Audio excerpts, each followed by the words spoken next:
This iPhone is practically as old as a teenager. What? This is the iPhone 4S and it came out all the way back in 2011. The year where the world was introduced to Google+, RIP, Snapchat and the world's best voice assistant, Siri. I'm obviously kidding, Siri is still the dumbest voice assistant out there. I'm an intelligent assistant. Shut up.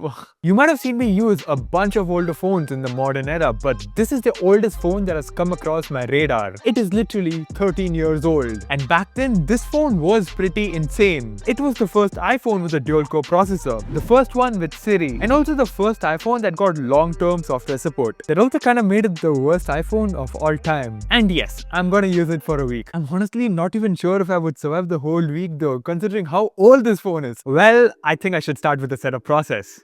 If I learned anything from that iPhone 5S experiment, I know that my Apple ID is not going to work for iCloud, Twitter, X won't work, Notion won't work, WhatsApp also won't work since the 5S was already the oldest supported device and even that is losing support soon. So wait, almost everything that I use in my everyday life isn't gonna work. So this is just like the Windows Phone experiment. Why am I doing this? My biggest concern is whether my SIM card will work. Oh wait, this is micro SIM. I need to find an adapter.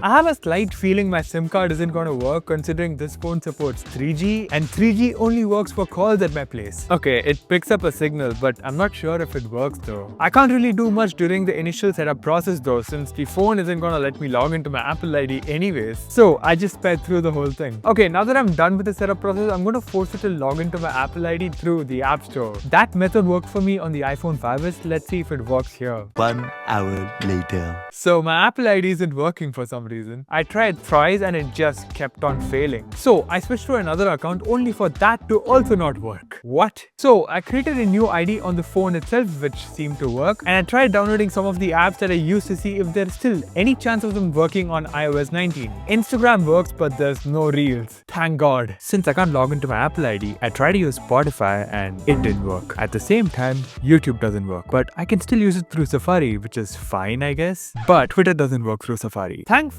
Google Maps works. But there are some important issues apart from apps. The phone has no AirDrop, mobile data seems to not work. More importantly, I've tried taking 2 calls and both of them failed. And I definitely can't get WhatsApp to work on this phone. So I thought about this for a while and I realized, wait, I have an Apple Watch that's just sitting there. Why can't I just use it for calls and WhatsApp messages? I still won't get access to mobile data on the iPhone 4S, but that's a fine compromise. Only problem is I stopped using an Apple Watch due to how unreliable the battery life is. This challenge is not off to a good start. I have a strong feeling things are not going to go right this time around. Well, all I can really do now is to report back in a week.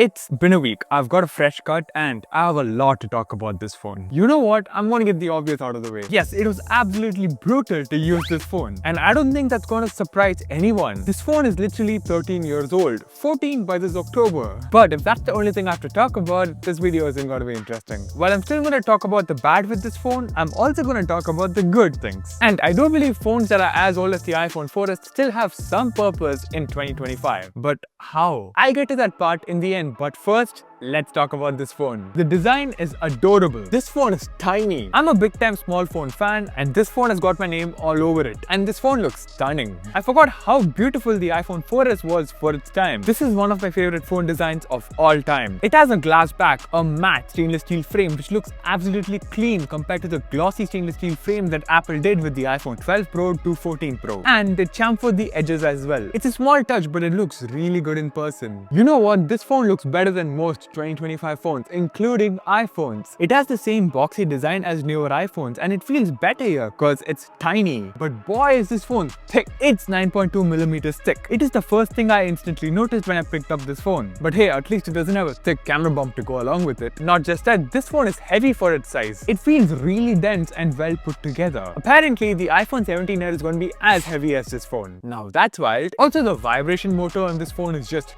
too loud. And it will be very obvious that you your phone is buzzing if you keep it on a wooden table. What's also annoying is the stupid 30-pin connector. I don't know if it's just this phone, but it's a real struggle to plug in. But hey, at least I have my headphone jack. Courage. The display on the other hand, well, it has a very expansive 3.5-inch retina display. I'm obviously kidding. In what world is this expansive? The screen on this phone is already pretty small for its time. But the only good thing about the screen is its sharpness. It doesn't have the highest resolution on paper, but it has a very high PPI compared to phones from that era. And those phones had a higher resolution on paper as well, but they weren't as sharp as the iPhone 4S. But there are so many problems. It's not bright, it's tiny. Trust me, it's worse than using the iPhone 5S. I couldn't type with a single hand due to how small this phone is. Not just that, this phone has a 3:2 aspect ratio. Very different from the displays we're used to on phones. So videos will look squished up. You'll definitely scroll a lot to see things, and this thing will ruin your eyes the more you look at things.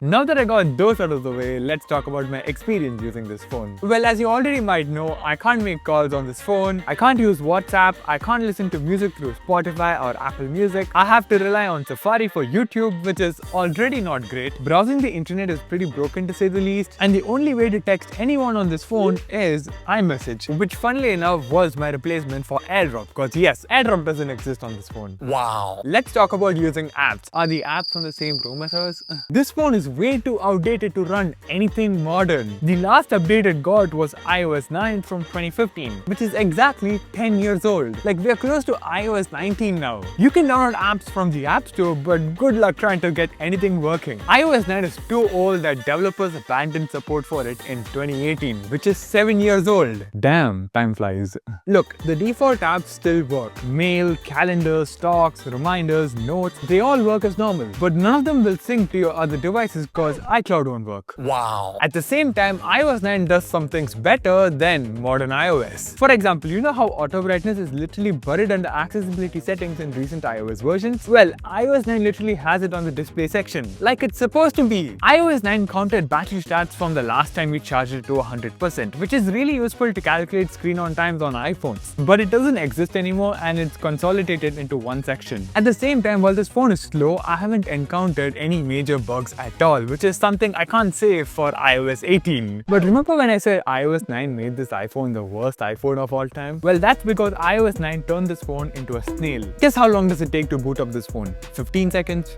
30 seconds?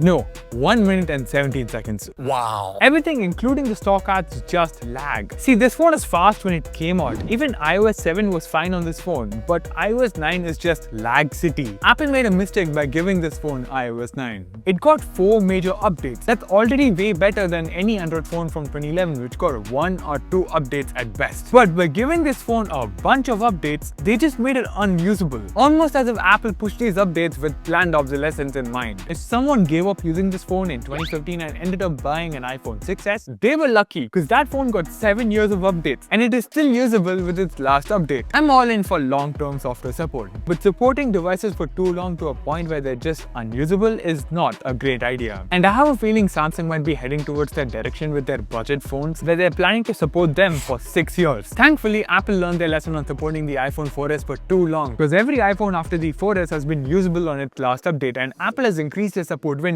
Most iPhones get 5 to 6 years of updates, some even get 7. Also, Apple's software support isn't the best anymore because Google and Samsung are planning to support their phones for 7 years. Let's get back to the 4S. Now, this part isn't going to surprise anyone, but the battery life is just terrible. It will last you for 2 hours at best on moderate use. I charged this phone 3 times to get through a day. It's so hot. Siri, what's the weather like?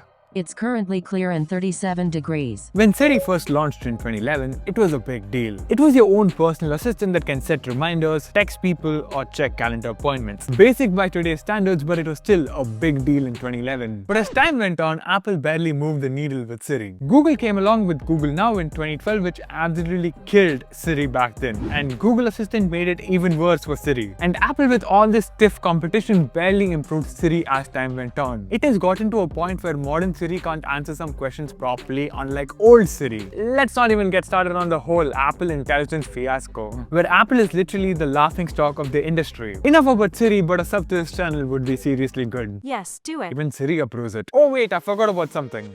cameras. Look, this phone had good cameras in 2011. Apple back then even said people are ditching traditional cameras for iPhones. And that's become increasingly true in the last 7 to 8 years, to a point where you don't really need a traditional camera anymore. But let's get back to the iPhone 4S. It has a single 8 megapixel camera, which was pretty common in 2011. It obviously has none of the smart computational photography tricks that modern phones do. And to be honest, this phone performs fine for its time. Obviously, it's not stunning, but whatever you capture with this phone is what you see on the viewfinder, which is something we can't say for modern phones, which go pretty in-depth and tweak every part of a photo. This phone, on the other hand, keeps it real and has a retro vibe with the photos. For some comparison, here's a photo from the iPhone 4S and here's one from the iPhone 13 Pro. These photos are just miles apart in quality, dynamic range, and natural bokeh. The iPhone 4S came out at a time where front cameras were starting to become common on phones, and as expected, it's pretty much a potato camera. And videos from this phone are obviously not stunning. It shoots 1080p video, which is fine for its time, and it pretty much looks like videos from old phones. And let's not even talk about the front camera. It's literally VGA quality. I think it's pretty much obvious at this point that phones like the iPhone 4S aren't usable in 2025. I don't think that's really going to surprise anyone. But remember I said that phones like the iPhone 4S still have some purpose in 2025? Well, lately a lot of people have been looking at ways to reduce their phone usage by turning their phones into dumb phones or buying phones like the Lite Phone 3, which let you do nothing more than the basics to reduce your screen time usage. But why would you pay $700 for a phone that does less? It costs as much as high-end flagships. It has some creature comforts like 5G and USB-C. But phones like the iPhone 4S and 5S are also good options, to be honest. You can't use apps that you use on your main phone since almost all apps have lost support for anything below iOS 15. It costs significantly less, like you can get an iPhone 5S for $25, which is way cheaper than the Lite Phone 3. And it's still a normal phone, not a little paperweight that does the basics. Every time when I do challenges like these, I tend to use my phone less, and it has helped me cut down on my phone usage in the long run. Watch this video to find out why Apple intelligence is a mess.